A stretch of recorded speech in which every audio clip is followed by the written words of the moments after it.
A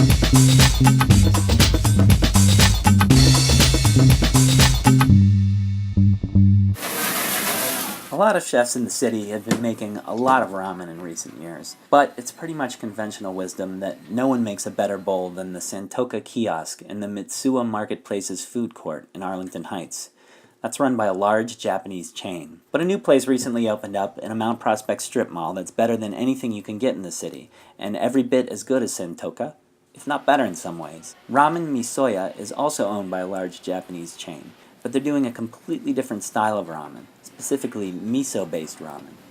Misoya does 3 regional styles, but the best one is the thick, full-bodied Hokkaido-style miso ramen, whose broth is a lot like Santoka's tonkatsu, but without a lot of the attendant pork fat. Another great thing about Ramen Misoya are the thick, chewy noodles, which really stand out in the rich, full-bodied broth. There are a number of other things that decorate these great bowls: grilled pork loin, sweet ground pork, crunchy corn kernels, fermented bamboo, bean sprouts, green onions, and a molten soft-boiled eggs.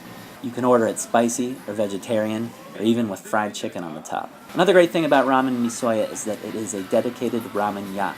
They don't cook anything else that might extort energy from the chef's single-minded pursuit of a gorgeously constructed bowl.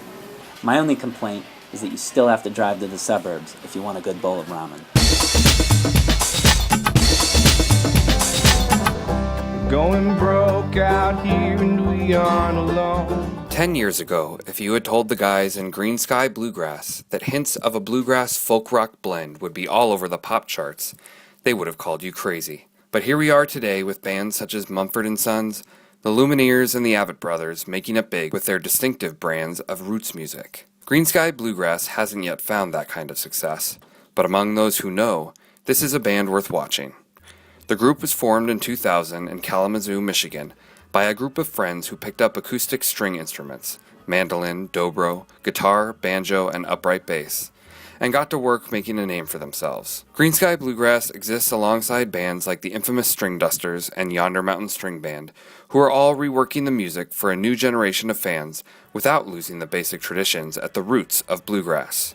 Greensky's 2011 Billboard charting album Handguns captures the darker side of bluegrass in an artistic way, while also highlighting the band's many influences, from ragtime to Jerry Garcia, Ryan Adams, the Beatles, and Death Cab for Cutie.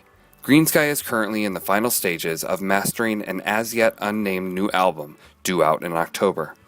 They play Lincoln Hall tonight at 9 p.m.